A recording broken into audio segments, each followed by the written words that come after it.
Well, David mentioned that there will be no we folks tonight, but in a roundabout way there will be, because we're going to be looking at Zacchaeus tonight, and everyone knows he was a wee little man. So there's a little bit of we folks in Zacchaeus, but there is no normal we folks. But I'm looking forward to our discussion.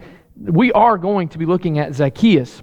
But before we do, I want you to take a look at this door that's behind me. I mentioned from the lesson this morning that we're going to be discussing this door, and it is peculiar in that it's missing something. And you may immediately notice it. You know that it's an outside door because there's a knocker for that door, but it's missing the doorknob. It's missing the doorknob. And in fact, this door is described in Revelation chapter 3 and verse 20, if you'll turn there with me. Revelation 3, verse 20. Behold, Jesus says, I stand at the door and knock. If anyone hears my voice and opens the door, I will come in to him and eat with him and he with me. So what's interesting about this door is it is missing the doorknob on the outside. There's only a doorknob on the inside of this door that Jesus is speaking about. And Jesus is standing there knocking. You and I have the choice, if we apply the audience of Laodicea to ourselves, since all 7 of these 7 churches represent a complete letter to all Christians, therefore it's a letter to you and I. We can make that application, and we must. Jesus is standing at the door, and He is knocking. Will you allow Him in? Only you can do so in your life. Notice, Jesus is not going to barge in. He's not going to make His way into your life and just force Himself in. But He's going to knock, and we have the choice. So you know, it's interesting when we think about the concept of knocking. We have this choice as to whether we're going to follow Him or not. And remember what has been said to Laodicea. What is the main issue? It's in verse 15 and 16. He says, I know your works. You are neither cold nor hot. Would that you were either cold or hot. So because you are lukewarm and neither hot nor cold, I will vomit you out of my mouth. Now, I know we've kind of discussed this morning at length about what it meant to be cold and what it meant to be hot. And sometimes we assume the idea of being cold is being calloused or cold away from God. Being hot meaning being all in for God. I discussed that this morning. But there could be a meaning behind the cold and the hot, that both are good. You see, if you look at the geography of where Laodicea is, there is a city just north of them, Hierapolis. And they were famous for having hot springs. They were naturally occurring volcanic water that came up out of the ground. And before that sounds, far-fetched, there's actually a Hot Springs, Arkansas, because they have the very same thing. And in fact, when I grew up in New Zealand, my mother is from Mount Maunganui. Mount Maunganui it's a dormant volcano. It's named after the volcano where my mother grew up. And in fact, she used to climb up that mountain. And I remember climbing it when I was a boy. There's a trail. You just run up it. It's not like we're scaling any heights or anything. But it's completely flat on the top because it blew its top, and there's actually a little mountain below that's a little hill, and you can see it. And so we know that being in New Zealand, you have this constant reminder of volcanic activity.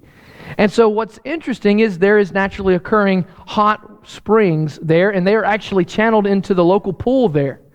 And you can go to the pool, and I remember it was just concrete walls, and you go in, and it was the clearest water there was. And you just sit there in the water, and it is just as hot as could be. It's not boiling, but it's close. You get in there, it's just like getting in the hottest bath you've ever gotten in. And it's very hard to put your face into the water, but I'll tell you what, there's healing power in that.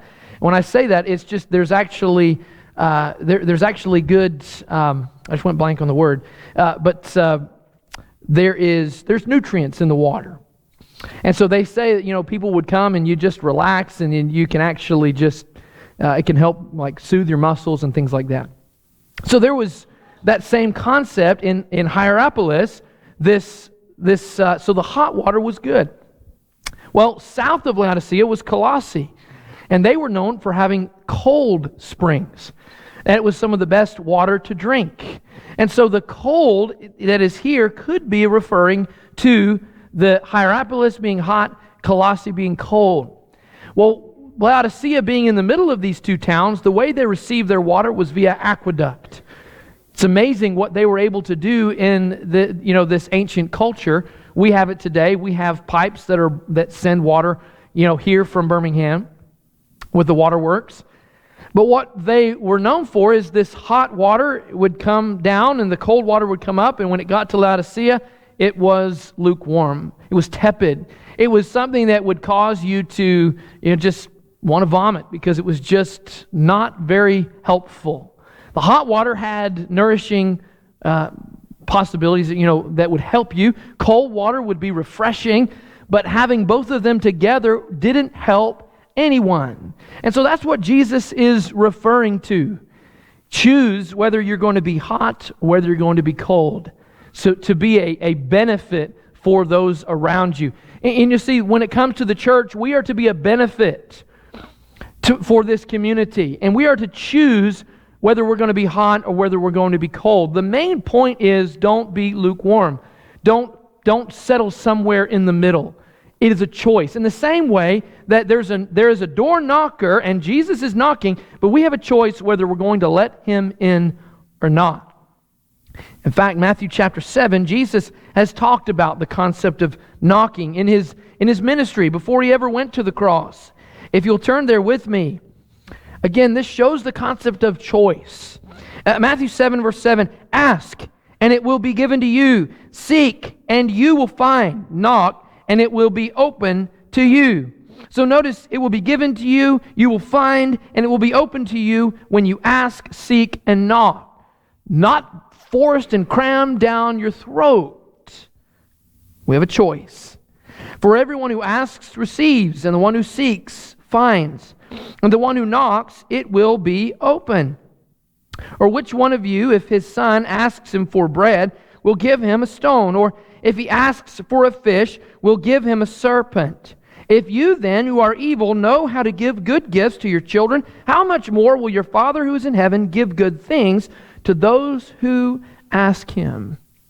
Again, God is making it possible that we can ask, we can seek, we can knock, and God will provide for us.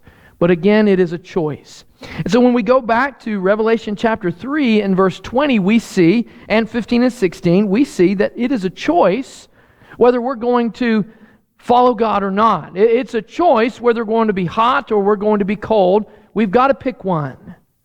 You can't be the middle ground. You cannot be lukewarm. So as Jesus is knocking at the door, and it's up to you and I whether we're going to take that handle that's on the inside of the door and open it to allow Him in or not, Jesus did the very same thing to one of those wee folks I was talking about before, to Zacchaeus. If you'll turn to Luke chapter 19, we're going to be looking at verses 1 through 10, and that will be our lesson for tonight. And it's going to provide us with 4 different points. What's interesting is we find Matthew chapter 7 with Zacchaeus. He was seeking after Jesus. But when it comes to hearing Jesus knocking, it's hard to hear Him knocking. When it comes to what we find in Luke 19, verses 1 through 10. And in the first place, it's hard to hear Jesus knocking because of the crowd. If you will, look at verses 1 through 3. Jesus entered Jericho and was passing through. And there was a man named Zacchaeus. He was a chief tax collector and was rich. He was seeking to see Jesus, but on account of the crowd, he could not, because he was small of stature. That's where we get the wee little man. Because of the crowd, he could not see Jesus. And we recognize it's because of his small stature. But in the same way today, it might be hard for us to hear Jesus knocking because of the crowd. Because of what is accepted within our day and age. And so whatever society comes up with, we can very easily be conformed to society. You know, Romans chapter 12 verse 2 tells us we are to be transformed by the renewing of our mind, not being conformed to this world. And so it's important, though, that we still are living in the world, but we are not to be of it. And before we know it, we can conform without realizing it. And sometimes we won't hear Jesus because of the crowd. And to prove or to establish this concept, I'd like for us to look at Peter. In John chapter 18, because of the crowd, Peter could not hear Jesus knocking. If you'll recall, Peter has said to Jesus, I will die for you. Jesus says, I tell you, you're going to deny me 3 times when the rooster crows.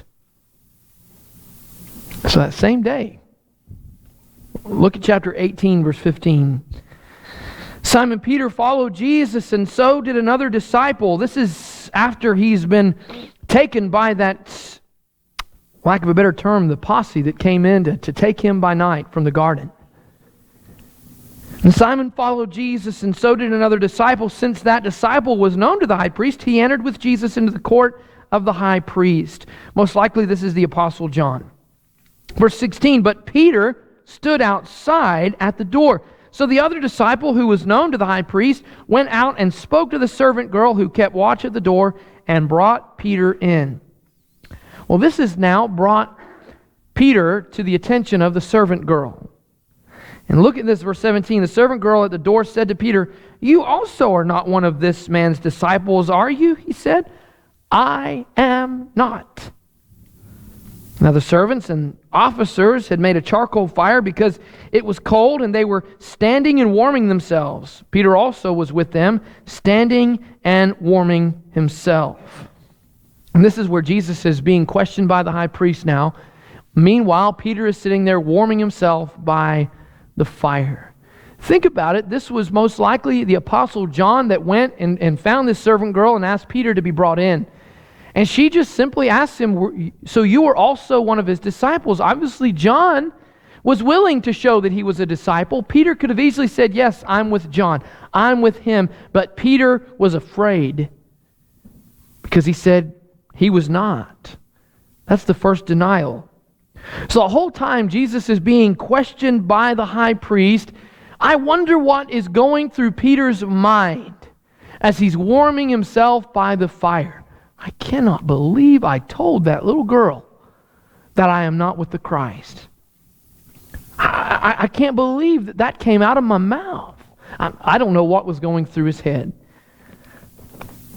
But it wasn't long before he was asked again. Verse 25. Now Simon Peter was standing and warming himself. So they said to him, you also are not one of his disciples, are you? He denied it and said, I am not. Second denial. Again, because of the crowd, he didn't hear Jesus knock. He had just been told that he was going to deny Jesus 3 times. And this is the second time. Wouldn't you think that by this second time, he'd be, oh yeah, Jesus was talking about this very same thing. He had an opportunity with the Apostle John to say yes, but he didn't. And that could be like the concept of when we're with our brothers and sisters. Isn't it easier to stand up for Christ when we're surrounded by our brothers and sisters? Well, you would think that it is.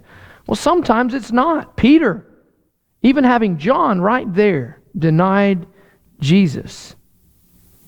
And then when he's with the crowd that's outside where Jesus is, that could be school, that could be the workplace, that could be anywhere, that could be Facebook, social media. That's where our society has gone when it comes to any social media outlet. And we can easily stand up for God or decide not to stand up for God. We can stand up for any given thing. and cause any kind of argument or any kind of controversy this day and age? Will we stand up for Christ? Because of the crowd, it's very easy to not hear Jesus knocking. Look at verse 26. One of the servants of the high priest, a relative of the man whose ear Peter had cut off, asked, "Did I not see you in the garden with him?" Think about this. Peter had cut off the ear of Malchus, his relative. Don't you think he's going to recognize Peter? They had torches. They had light. They were able to see, and obviously he recognizes Peter.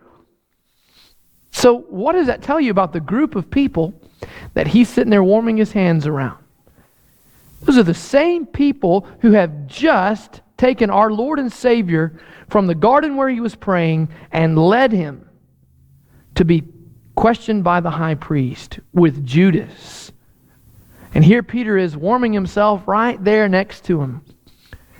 And they're saying, "Didn't I see you?" How did he respond? Peter again denied it, and at once a rooster crowed. And there in another account it says he went away and wept bitterly. You see, it's hard to hear Jesus knock because of the crowd. Are we willing to hear Jesus above the crowd? And we have these opportunities, and I'm thankful this happened to Peter. Because it helped me see if this could happen to Peter, it can happen to me, and it can happen to you. It is so easy for us to forget. So easy for us to maybe even ignore the knocks Jesus is placing at the door. It's hard to hear Jesus knock because some don't share our joy. If you will, look at Luke chapter 19. Again, this is Zacchaeus is where we're gaining these points from. And we saw in verses 1 through 3 that he's seeking out Jesus, but because of his short stature, what is he going to do? The crowd is there. He could have given up, but he decides, verse 4, he ran on ahead and climbed up into a sycamore tree to see him, for he was about to pass that way. He had one moment that he had to be able to see Jesus, and what does he do? He looks around and he sees the only thing is the sycamore tree, and he's willing to climb it. This is a man who has already climbed the corporate ladder as far as society is concerned. This is someone who actually has a lot of money. He's someone who is distinguished, and he's climbing a tree. When's the last time you climbed a tree?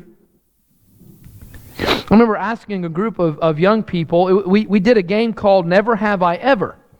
And if you've never done something, you get to keep your fingers out there. So if you've done nothing in your life, you'll win the game. Let me just tell you. So I asked a group of young people, I said, have you ever climbed a tree? And every single one of them kept their finger out there because they hadn't climbed a tree. Y'all need to climb a tree within reason. When it comes to climbing a tree, you think about it. It makes me think about going back to youth, because you want to get as high, you want to get taller as you can, be able to see out and look at just the surrounding nature around you. Well, sometimes we forget that as we get older. So I think he swallowed his pride here and was willing to climb this tree. Verse 5 says, and when Jesus came to the place, he looked up and said to him, Zacchaeus, hurry and come down, for I must stay at your house today. So he hurried and came down and received him joyfully. And when they saw it, they all grumbled. Because some don't share our joy, it's hard to hear Jesus knock. Maybe those who were around saw Zacchaeus, and he was well known because he's a tax collector. He's not known for something good. They could all be looking at him and saying, what is he doing climbing a tree? And that could have hindered him from even attempting to see Jesus. Putting himself out there in that way could have stopped him, but he was willing to swallow that pride. But then, because of his joy, he goes to see Jesus, but they're grumbling. They're grumbling as a result.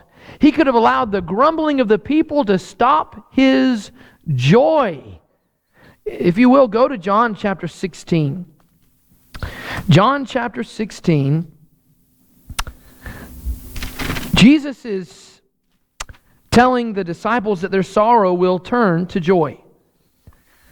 And He's explaining that they're going to have a joy that no one will be able to take away from them. Verse 21 begins, "When a woman is giving birth, she has sorrow because her hour has come.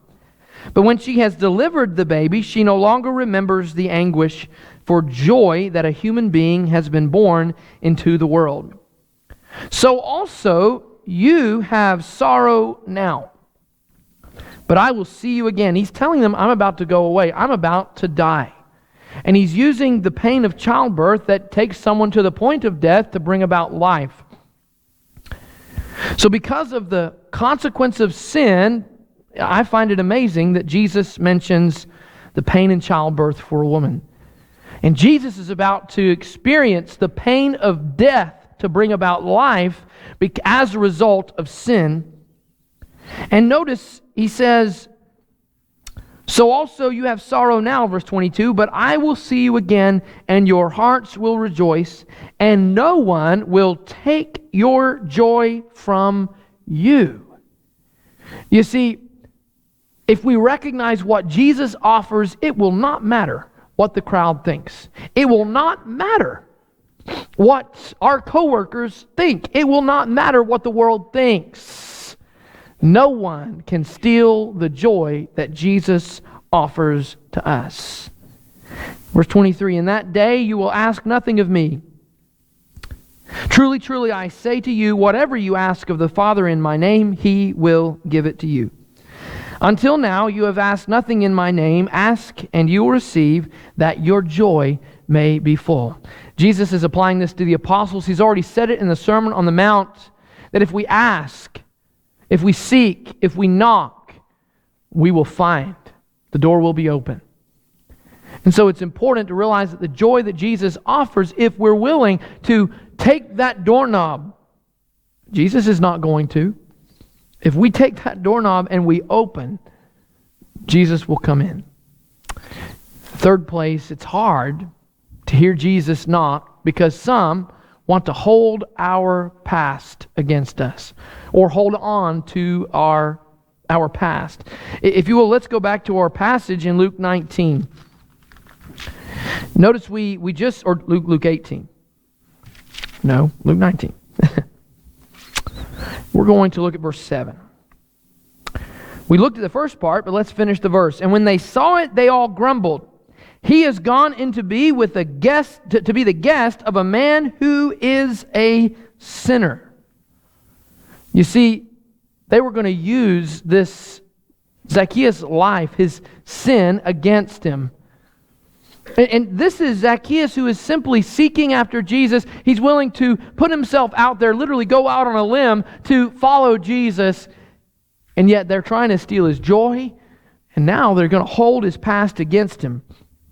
But Jesus has something else in mind for Zacchaeus. Just like He has something else in mind for every single one of us. And I saw a quote recently, and I'd like to read it. It said, "One day Paul was killing Christians. The next day he was a Christian. One day Peter was a fisherman. The next day he was a fisher of men." Don't judge someone based on that one day.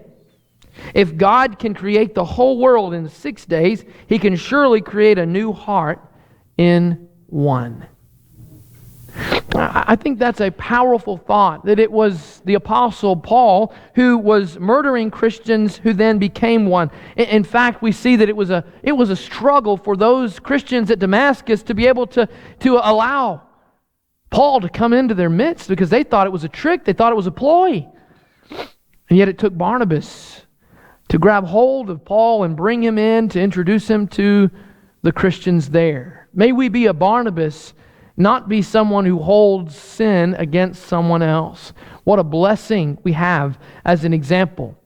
And Jesus was willing to reach out to a tax collector who was treated worse than anybody else, who was looked down on by everybody else, especially Zacchaeus, since he was so short. But when we think about the blessing of this example, Jesus is willing to reach out to any and every single person. May we do the same. Well, what's the result of this? What happens when we hear Jesus knock? In Luke 19, verse 8 through 10, this is the lesson. This is what happens when we hear him knock. And Zacchaeus stood and said to the Lord, "Behold, Lord, the half of my goods I give to the poor. And if I've defrauded anyone of anything, I restore it fourfold." You see, Jesus has said to Zacchaeus, "Come down from there. I'm going to dine with you today." He's knocking at the door for Zacchaeus. And Zacchaeus is seeking after him, and he comes down and he goes. And here is the result. Because Zacchaeus had been with Christ, he's willing to do what? Give back to the poor. Half of my goods I give to the poor. As a result, he gave back. This is someone who took from the people of God. This is the opposite of what he did. Before he met Jesus, all he did was a taker. Now he became a giver. Having heard the knock, it caused his life to change completely. How do you think the crowd thought of Zacchaeus after he had been with Jesus? The reason they didn't like him is because of how he had defrauded people. But notice, if I have defrauded anyone of anything, I restore it fourfold. He gave back to them as if he had just taken a loan from them at interest. That's a pretty good return, isn't it? Wow. What happened to Zacchaeus? Jesus happened to Zacchaeus. He heard Jesus knock and invited him in. And Jesus said to him, "Today salvation has come to this house, since he also is a son of Abraham. For the Son of Man came to seek and to save the lost." As a result of hearing Jesus knock, salvation came to Zacchaeus' house. He was saved. And notice, as a result of him being saved, it completely changed his life for the better. People would have recognized that he was changed by Christ. And people will see the difference in our lives, and they're going to want to know more. They're going to want to know why. They're going to ask for the hope that's within you. They're going to seek to know more about why you do what you do. They might even knock a little bit. You know, it's interesting, that concept of knocking. It could almost come across like there could be a negativity. Someone's going to knock on you to try to see if what you're saying is real, if there's really action behind the words. So it's that concept of to see if really, are you legitimate? Are we open to that? Are we willing to give that answer even if maybe they knock a little hard? Are we willing to turn the other cheek for the greater benefit for their soul? As far as it depends on you and on me, be at peace with all people. If your enemy is hungry, feed him. If he's thirsty, give him something to drink, for by so doing, you'll pour heaping coals on his head. What I believe that means is you will convert your enemy to no longer be your enemy. So we're going to come across people who are going to be looking at us, and you will become the door for them. The door for Christ. And you have an opportunity to show Christ or not. So what we see here tonight is Jesus is knocking at the door. Just like in Revelation 3 and verse 20. "Behold, I stand at the door and I knock. If anyone hears my voice and opens the door, I will come into him and eat with him, and he with me." The concept of coming in and eating with someone shows fellowship, shows a camaraderie that shows inclusion that only Jesus can show. He's wanting to include all people. Just like God says, "I'm not willing that any should perish, but that all should come to repentance." Verse 21, "The one who conquers, I will grant him to sit with me on my throne, and also as I also conquered and sat down with my Father on his throne. He who has an ear, let him hear what the Spirit says to the churches. Do you have an ear this evening? Do you hear Jesus knocking at the door? Will you open and allow him in? It'll change your life. If you're subject to the invitation, won't you come while together we stand and while we sing?